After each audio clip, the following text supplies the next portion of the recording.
au bi ahadim min khalqik, dan apapun nikmat yang ada pada siapapun dari makhlukmu. Faminka, maka saya yakin hanya datang darimu. Wahdaka, semata datang darimu. La syarika lak, tidak ada sekutu bagimu.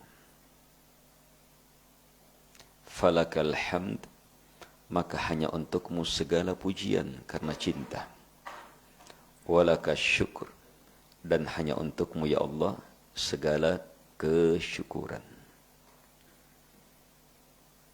Ini kalau dibaca, maka hamba terhitung telah menunaikan syukurnya di pagi itu. Yang ternyata terlihat dalam doa itu adalah pengakuan. Pengakuan seluruh nikmat yang ada pada kita. Nikmat apapun. Dan pengakuan seluruh nikmat yang ada pada selain kita. Nikmat apapun dan siapapun selain kita. Orang tua, ayah, ibu, anak, istri, kakek, nenek, paman, bibi, sepupu, kerabat, teman kerja, bahkan orang-orang selain muslim.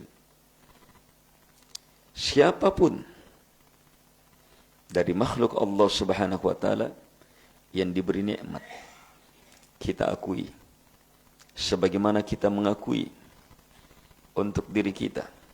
Apa pengakuannya?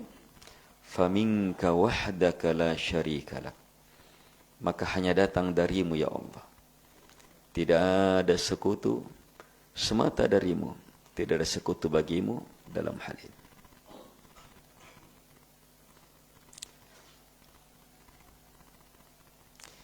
Jadi kembali, dzikir pagi ini dan dzikir sore ini memahamkan kepada kita bahwa kita dituntut setiap pagi dan sore untuk menjadi hamba yang bersyukur.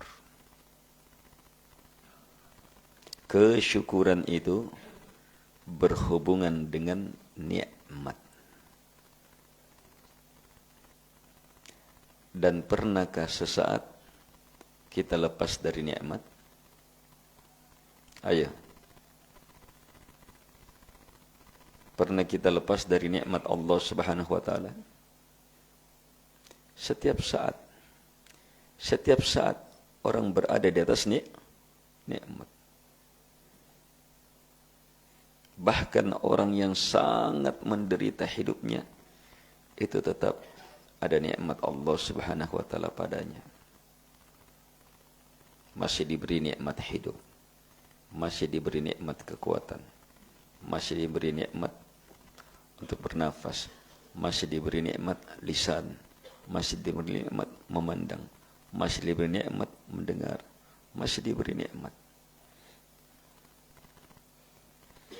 Bahkan dalam penderitaan pun besarnya nikmat Allah Subhanahu wa taala. Sebab penderitaan, cobaan, penggugur dosa. May yuridillahu bihi khaira yusib minhu. Siapapun yang Allah inginkan padanya kebaikan, coba lihat, Allah inginkan padanya kebaikan, maka Allah akan turunkan musibah padanya. Idza ahabballahu qauma, jika Allah telah mencintai, ini mencintai, Allah mencintai sebuah kaum, maka apa? Ibtalahum, Allah akan turunkan bala kepadanya. Bahkan di balik musibah, terkena sakit, terkena gangguan, terkena fitnah, terkena bencana, terkena dan seterusnya hal-hal yang membuat kita menderita. Bagi hamba Allah Subhanahu wa taala terdapat apa? Nikmat besar. Sehingga dalam musibah, lihat jenjangnya, wajib bersyukur, wajib bersabar. Lebih hebat lagi, ridho terhadap musibah. Puncaknya ternyata bersyukur. Dari pandangan ini, syukur melingkup semuanya. Sebab jalan seorang mukmin itu apa? Bersyukur dan bersabar. Abdullah ibn Mas'ud mengatakan al-iman nisfan, nis syukur wa nis sabar. Iman terbagi dua. Setengahnya syukur, setengahnya lagi sabar.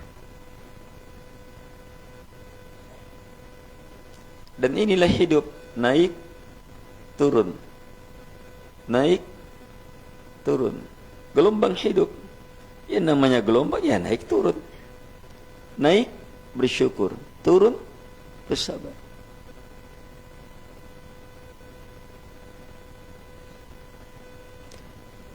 Yang ternyata puncak kesabaran bisa sampai kepada kesyukuran.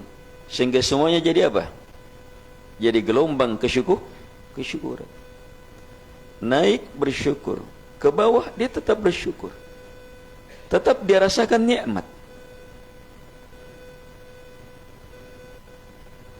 Di sana hidup terindah. Kehidupan terindah. Sebab apapun keadaan, dia syukuri.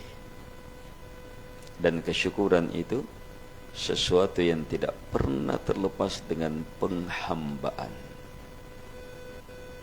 Balillaha fa'bud wa kum minasyakirin. Diperintah langsung, bahkan harus hanya kepada Allah kamu beribadah. Wa kum minasyakirin. Dan jadilah kamu termasuk orang-orang yang bersyukur. Digandengkan, beribadah hanya kepada Allah dan bersyukur. Dua perintah bersamaan tidak bisa lepas. Dan ketika Allah Subhanahu wa taala mensifati Nabi Nuh alaihi salatu wassalam, innahu kana abdan syakura. Nabi Nuh alaihi salatu wassalam itu abdan, hamba, syakura, yang sangat bersyukur. Ini disifati dengan tanpa perantara. Terus menerus penghambaan dan kesyukuran itu menyatu, saling menguatkan. Karena hakikat penghambaannya orang yang bersyukur.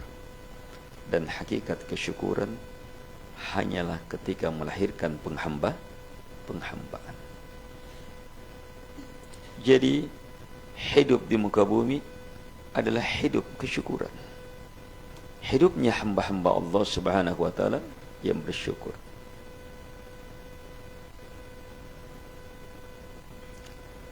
Kemudian cermati ayat ini. Allah Subhanahu wa taala berfirman, "Fabtaghu indallahir rizq wa'budu washkuru lah ilaihi turja'un."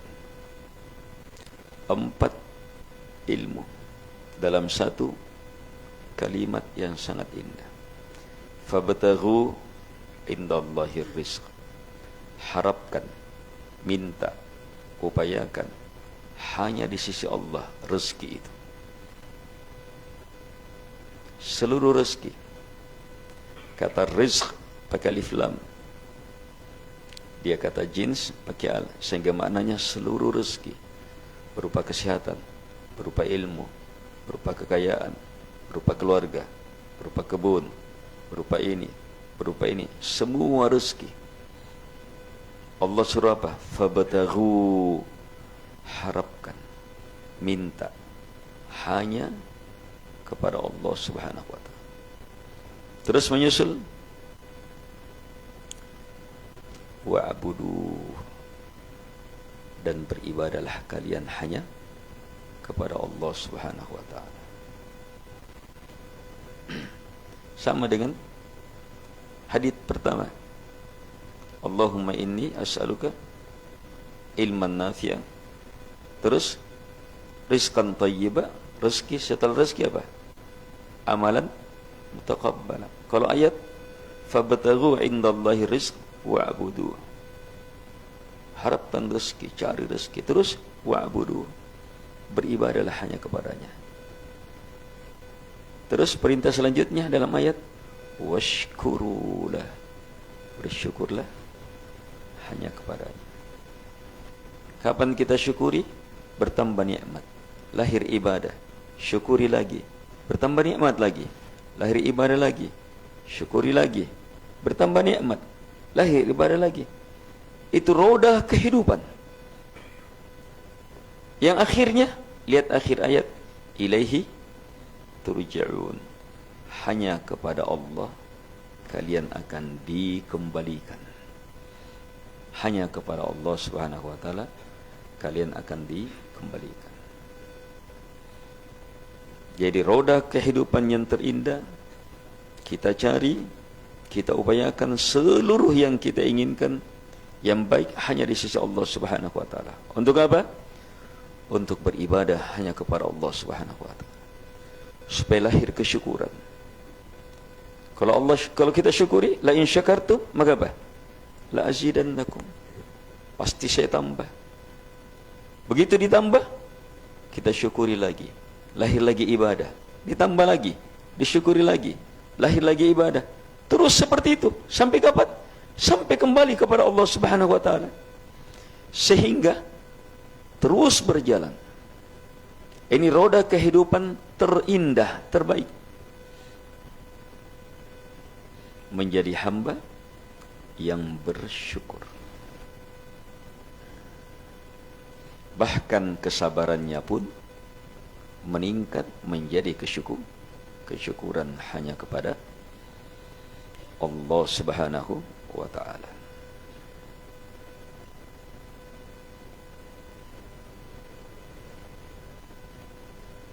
Semakin besar nikmat, semakin besar kesyukuran yang harus diwujudkan.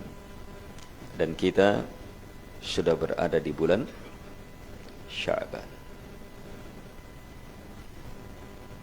bulan untuk memaksimalkan kesyukuran besar berjumpa dengan Ramadan. Mensyukuri nikmat tidak bisa lepas dari 3. Yang pertama, syukurnya hati. Hati harus mengakui.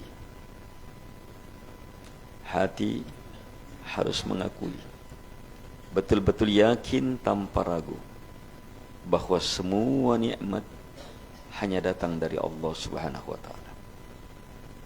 Nikmat apapun ini harus terus dijaga, diperhebat. Ini sering dengar, tapi tidak semua dengar pahami. Yang pahami tidak semuanya terus memahaminya.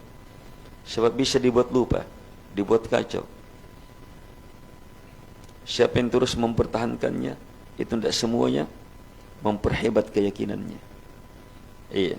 Siapa yang hebat keyakinannya, tidak semuanya mengamalkannya. Siapa yang sudah mengamalkannya, tidak semuanya bertahan di situ. Iya. Sementara yang diinginkan adalah bertahan sampai malakul maut datang menjemput. Jadi perlu usaha besar untuk mewujudkan kesyukuran itu. Usaha pertama dan seterusnya menjadi penentu, yaitu apa? Mencari ilmu, menambah ilmu, memperkuat ilmu. Itu pangkal kesyukuran. Kalau orang ilmui, orang pahami nikmat, bahwa ini nikmat, maka dia akan syukuri. Semakin dia mampu melihat besarnya nikmat, semakin dia syukuri. Semakin mampu dia lihat besarnya nikmat, semakin dia syukuri. Allah Subhanahu wa taala berfirman, "Wa qalilum min ibadiyasy syakur." Hanya sedikit dari hamba-hambaku yang bersyukur. Kenapa? Ah, kenapa sedikit yang bersyukur? Kurang ilmu. Kalau nikmat, semuanya dapat nikmat. Nikmat Allah tidak ada habisnya. Sesuatu yang harus disyukuri itu nampak, terang, jelas.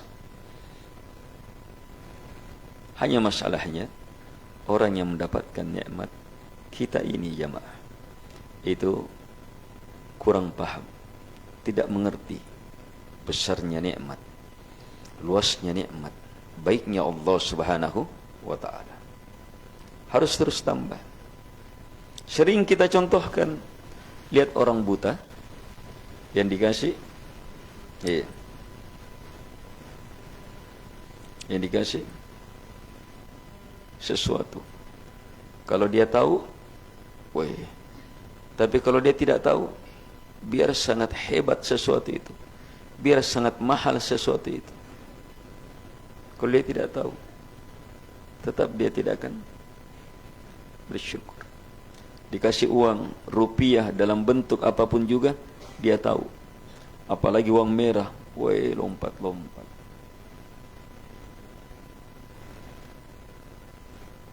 Tapi kalau dikasih uang real, 1.000 real, 4 juta, 5 juta, iya, dia biasa-biasa saja. Apa ini? Bahkan mungkin buruk sangka, ini anak-anak main lagi sama saya ini. Ternyata besarnya itu yang diberi, dia tidak syukuri. Karena apa? Dia tidak tahu. Begitu ada yang beritahu bahwa itu uang mahal, sangat berharga dan seterusnya, langsung dia tangkap. Sangat bahagia. Akan menyesal kalau keluar kalimat-kalimat buruk sangka. Kenapa berubah sikapnya? Karena dia tahu. Coba masuk ke ranah itu kalau mau bersyukur. Perluas, perhebat ilmu akan nikmat yang Allah Subhanahu wa ta'ala beri kepada kita. Perhebat itu. Banyak sekali nikmat, kita belum paham itu nikmat. Banyak nikmat yang kita sudah pahami, tapi masih rendah paham kita terhadapnya. Kita masih menganggapnya nilainya kurang. Padahal itulah yang sangat hebat. Tapi karena rendahnya ilmu kita, sehingga apa? Kita menganggap belum. Salah satu cara untuk melihat besarnya nikmat adalah, lihat orang yang di bawah kita. Yang lihat yang di atas.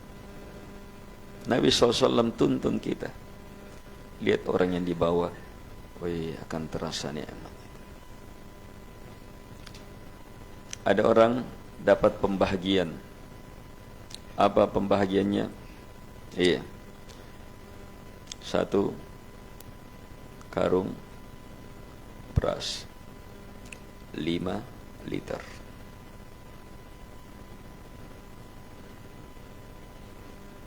Terus minyak, ada gula, ada teh, ada kopinya, ada satu ini. Dia dapat, alhamdulillah. Begitu dia lihat satu kantong, dia dapat lengkap isinya, alhamdulillah. Begitu dia lihat ada orang lain bawa 4 kantong, langsung itu, sedikitnya saya. Itu kalau lihat yang mana. Tapi ternyata kemudian dia melihat ada orang yang bahkan segenggam beras dia tidak punya. Dia lewati orang yang sangat kelaparan.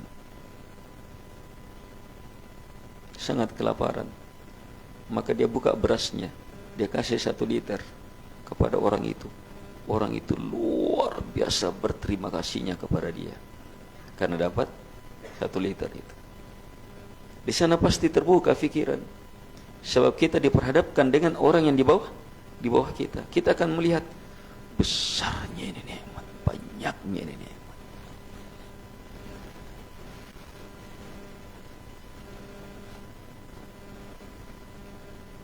Melihat yang di atas itu dengan melihat, ya,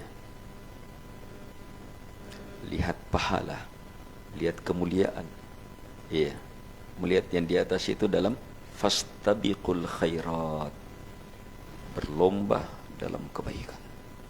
Dalam berlomba dalam kebaikan, jangan lihat yang di belakang, jangan lihat yang di bawah, lihat yang di depan. Iya. Jangan lihat yang di belakang. Dalam berlomba dalam kebaikan. Bersedekah. Iya. Dia bersedekah 100.000. Iya, untuk ini. Semangat dia sedekah. Semakin semangat, semangatnya bersedekah langsung turun. Ketika dia lihat, banyaknya orang hanya 5.000. Dia lihat 5.000. Saya ini 100.000. Ini. Sudah banyak sekali sudah ini. Sehingga fikirannya, cukup di situ. Di situ. Siapa yang dilihat di bawah? Di bawah.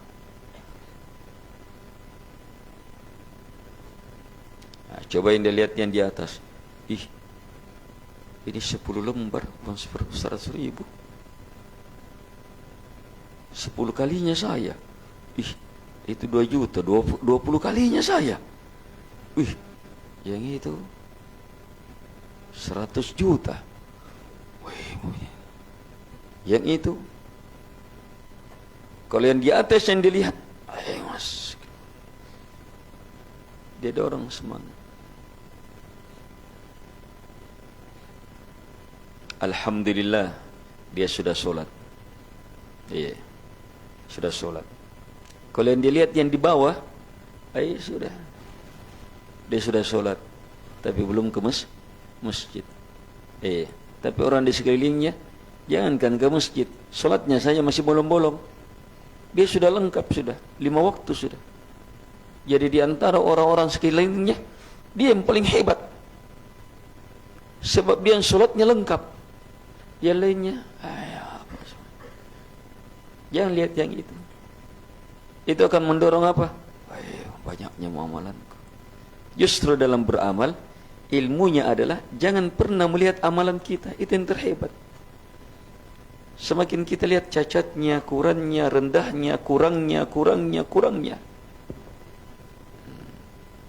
sehingga terus meningkat, terus melakukan perbaikan.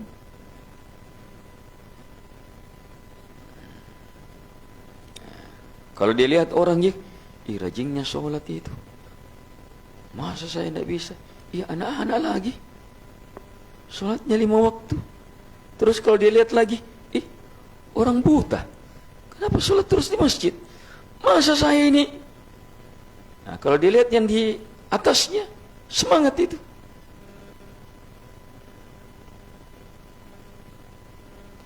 Dalam fastabiqul khairat, lihat yang di atas. Sifat ini sampai dibolehkan hasad terhadapnya. Artinya apa?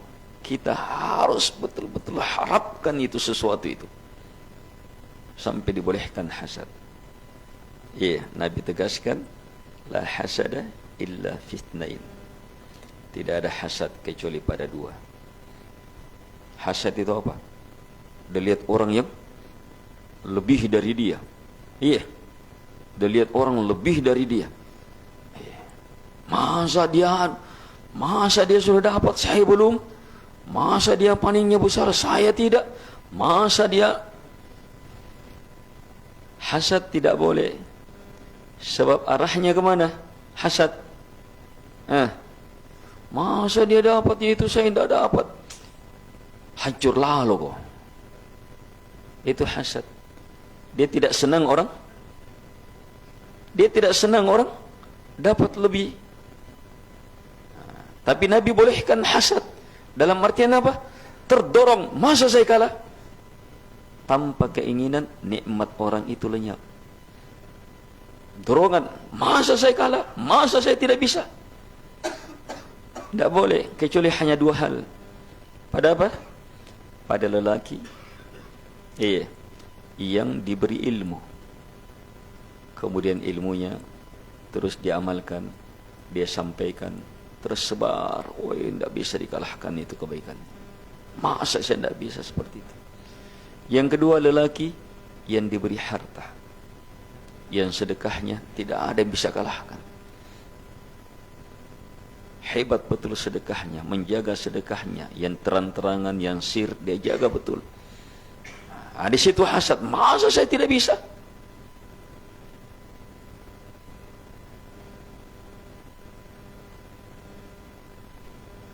Berarti apa? Sifat-sifat ini adalah sifat yang sangat dituntunkan dalam apa? Berlomba terhadap kebaikan. Terhadap nikmat, mau merasakan besarnya nikmat, apa? Syukuri dengan melihat yang di bawah. Dan dua cara pandang ini tidak bertentangan. Kita harus terus memandang dengan dua ini. Harus terus memandang dengan dua ini. Ada pandangan ke bawah, tujuannya ini. Ada pandangan ke atas, tujuannya ini.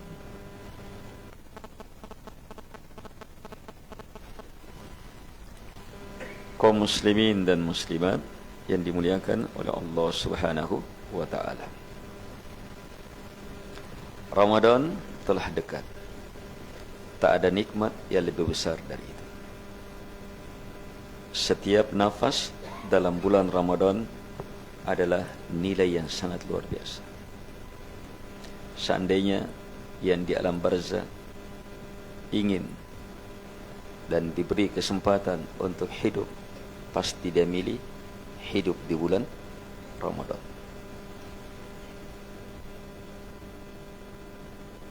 Ayo bersiap menyongsong Ramadan. Caranya yang paling besar adalah syukuri. Dan syukur itu kalau kita bisa melihat apa? Nilai Ramadan. Ramadan ini pahala.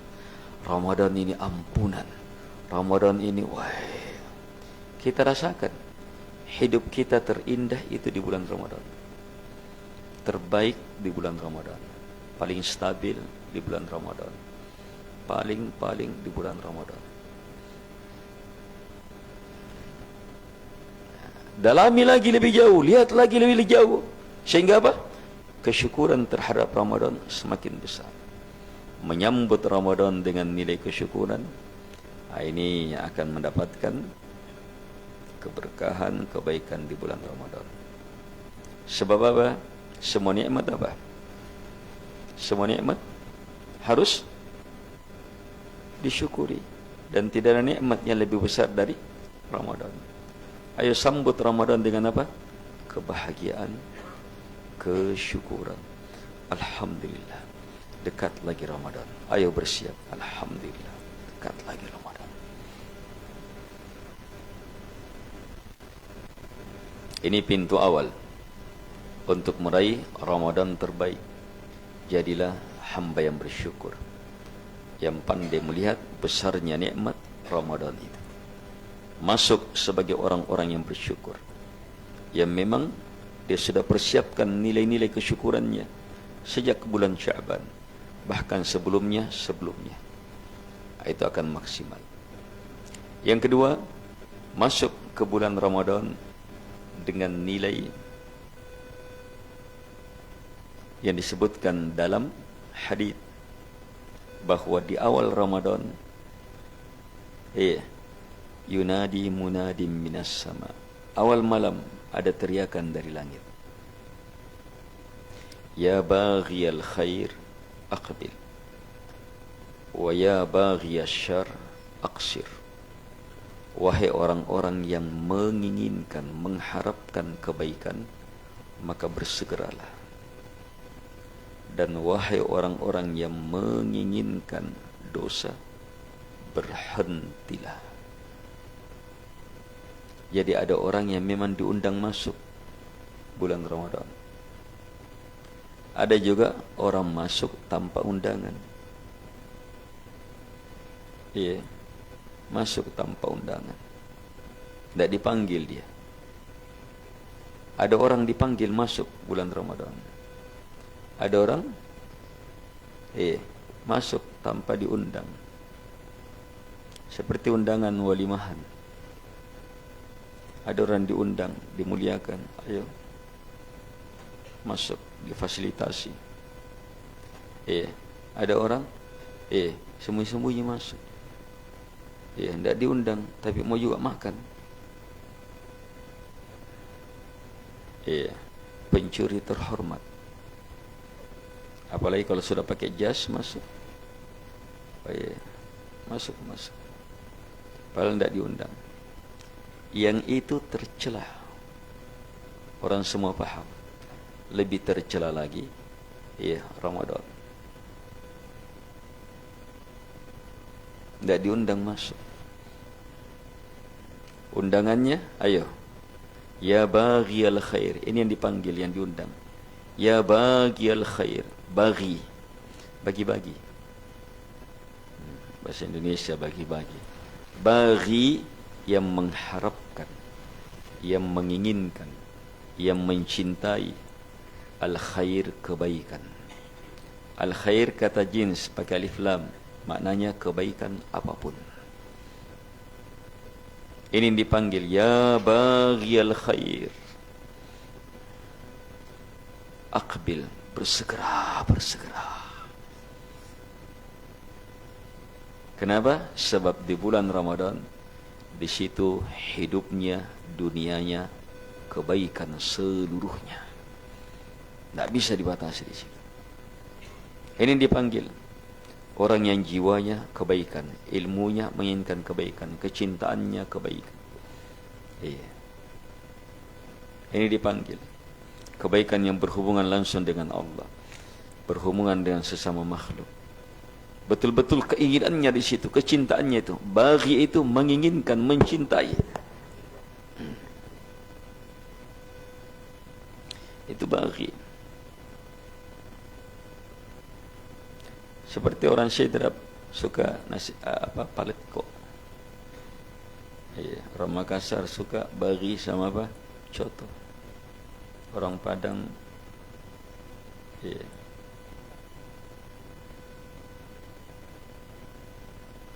masakan kapau.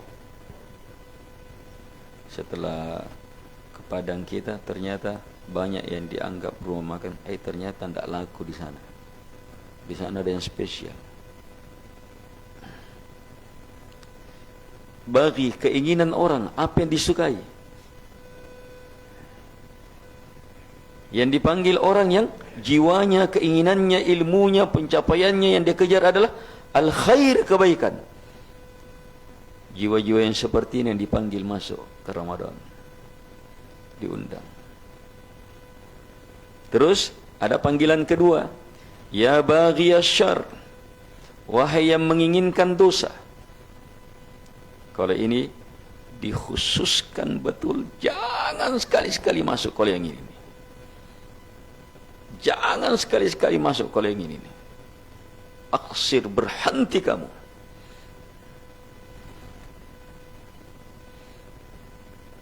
Kalau ini jadi ada dua. Ada yang betul-betul diundang khusus, ada yang betul-betul dilarang khusus. Tapi kalau tak masuk juga, paling berbahaya ini. Ramadan akan menjadi apa? Kehancuran baginya. Sebab dia masuk masih menginginkan dosa. Kalau ini masuk di bulan Ramadan, betul-betul hancur. Sebab Ramadan, ancaman paling mengerikannya adalah, datang Ramadan, kemudian Ramadan berlalu, sementara dosanya tidak terampuni, maka tambah celaka. Kalau dia masuk masih menginginkan dosa, berarti apa? Bukan sekedar tidak, itu celaka berlalu Ramadan tidak dapat ampunan. Terus bagaimana lagi berlalu Ramadan bertambah dosanya?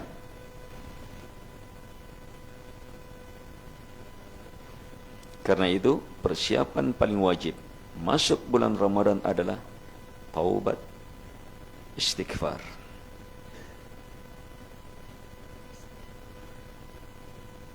Hadits ini memahamkan apa? Ingin masuk Ramadan, jiwanya harus apa? Kebaikan, kebaikan.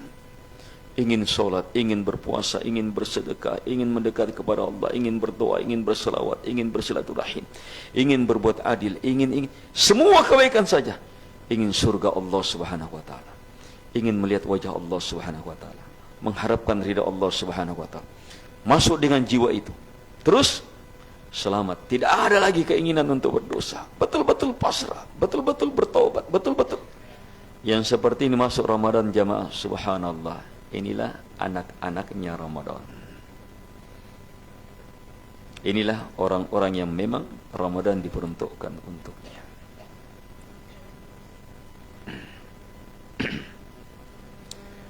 Keumuman kita masuk dengan ini. Ada keinginan kebaikan, masih ada juga dosa. Campur. Jadi masuk kena yang mana dia? Kalau campur-campur, ya kena nasi campur dia. Campur-campur, gado-gado. Ya. Kalau makanan campur-campur enak, ya, tapi kalau emas campur, rendah nilainya. Berapa nilainya? Tergantung mana yang besar campurannya. Kalau emasnya lebih banyak, lebih tinggi. Tapi kalau campuran pasirnya ininya lebih banyak, rendah. Nah, itu di situ kebanyakan kita. Tetapi yakin Allah Subhanahu wa taala Maha merahmati. Rahmatnya sangat luas. Masuklah dengan penuh harap akan luasnya rahmat. Yakin Allah Al-Ghafur, Maha memberi ampunan. Tawwab, Maha memberi taubat. Yakin itu sehingga masuk dengan penuh harap terhadap ampunan Allah Subhanahu wa taala. Yakin dengan kesadaran kita banyak dosa. Kita banyak dosa. Kita hamba yang berdosa. Penyesalan jamaah itu kebaikan besar. Ada orang sulit meninggalkan dosa, tapi dia sudah punya kekuatan penyesalan. Betul-betul menyesal. Dia sudah punya kekuatan merasa rendah. Dia tahu dosa itu berbahaya, tetapi ya sebentar-sebentar terjatuh. Sebentar-sebentar terjatuh, tapi tidak pernah dalam dirinya untuk mencintai itu dosa. Dia tahu terus dalam dirinya dosa itu berbahaya. Dia tahu terus dalam dirinya ini sesuatu yang sangat disesali. Terus muncul dalam dirinya untuk berupaya. Ini insyaallah taala rahmat Allah teramat luas. Ampunan Allah Subhanahu wa taala teramat luas. Apalagi dalam bulan Ramadan akan tetapi yang diinginkan adalah hilangkan. Lihat panggilannya, ya baghi. Baghi itu perkara hati. Perkara hati yang menginginkan. Ini pupuk terus ini, keinginan terhadap kebaikan. Keinginan terhadap kebaikan, kebaikan apapun yang berhubungan dengan Allah, berhubungan dengan sesama, pupuk terus itu. Itu yang paling diundang masuk di bulan Ramadan. Terus baghi yang menginginkan dosa. Ini menginginkan dosa, jangan betul-betul menginginkan. Walaupun terjatuh ke dalam dosa, benci itu. Sesali. Ini akan ketika terkumpul akan menarik hamba kepada kebaikan. Jangan ada keinginan. Kalau masuk dengan jiwa seperti ini di bulan Ramadan, subhanallah. Dan dua panggilan ini, itulah hakikat takwa. Syarat takwa apa? Melakukan perintah dan meninggalkan larangan. Yang dipanggil itu. Jadi panggilannya sebenarnya, wahai orang-orang yang bertakwa. Sama itu. Wahai orang-orang yang bertakwa. yang betul-betul menginginkan kebaikan, tidak menginginkan dosa. Ayo, mari masuk. Bulan Sya'ban gunakan untuk mempersiapkan, perbanyak puasa. Ya, perbanyak puasa untuk mewujudkan hal itu.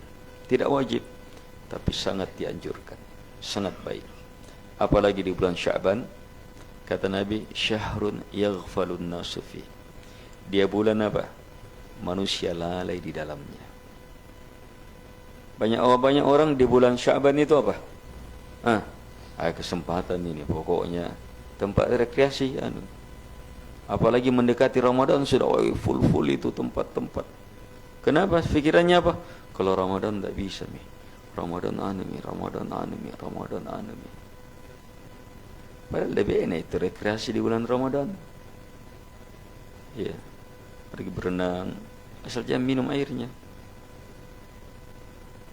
Tidak apa-apa orang rekreasi, buka puasa di. Ya. Tapi tetap sholat, nikmati. Banyak kelalaian di bulan Sya'ban. Nabi tidak ingin masuk ke dalam golongan orang-orang lalai. Umat Muhammad sallallahu alaihi wasallam pun demikian. Dengan apa? Berpuasa.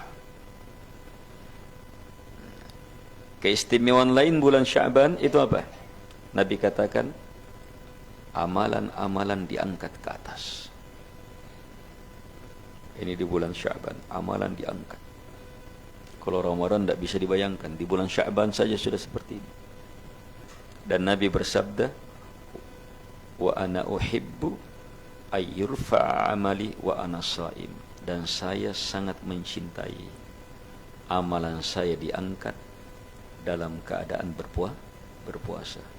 Umat Muhammad sallallahu alaihi wasallam yang sangat mencintai Nabi, itu nanti benar cintanya kalau cintanya sejalan dengan cintanya Nabi sallallahu alaihi wasallam. Dia juga mencintai amalannya diangkat di bulan Sya'ban dalam keadaan berpuasa. Coba cintai itu. Kalau terbentuk itu di bulan Sya'ban, luar biasa. Masuk Ramadan itu sangat-sangat hebat. Kemudian setidak-tidaknya masuklah di bulan Ramadan dengan niat. Mulai sekarang berniat. InsyaAllah ta'ala Ramadan ini akan jadi Ramadan yang lebih baik. Ramadan ini akan jadi, niatkan, puasanya saya, ininya saya, sedekahnya saya, umrahnya saya, zakatnya saya, pak bukanya saya, solatnya saya, bacaan Qur'annya saya, silaturahimnya saya, membantunya saya, dan beragam. Niatkan memang.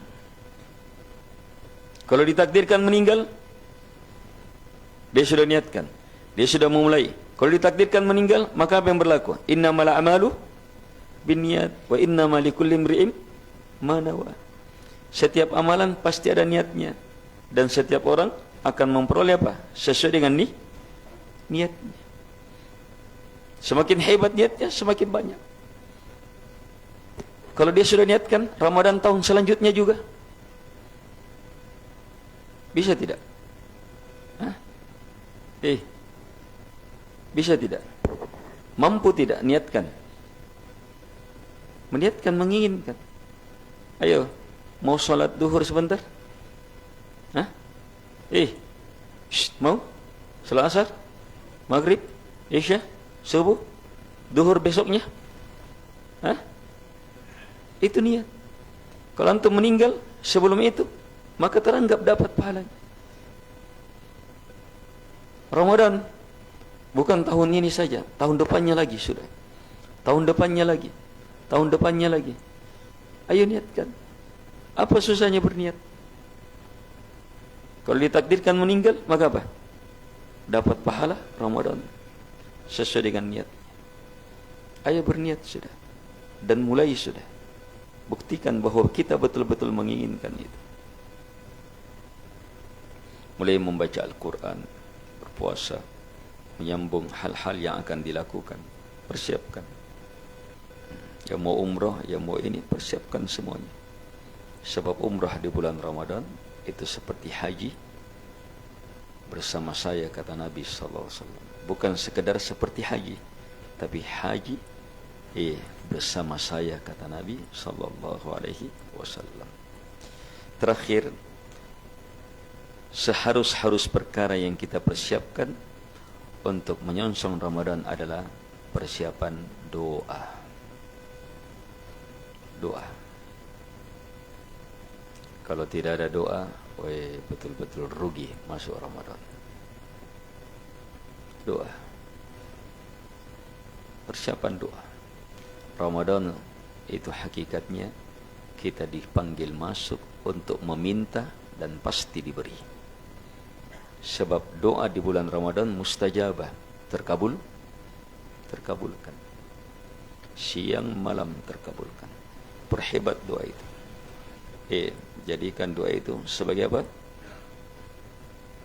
Kekuatan utama kita. Yang terbaik di bulan Ramadan itu yang paling baik doanya. Terhebat yang paling hebat. Siapa yang di bulan Ramadan, pasti doa yang jadi penentu. Ini doa. InsyaAllah tentang doa,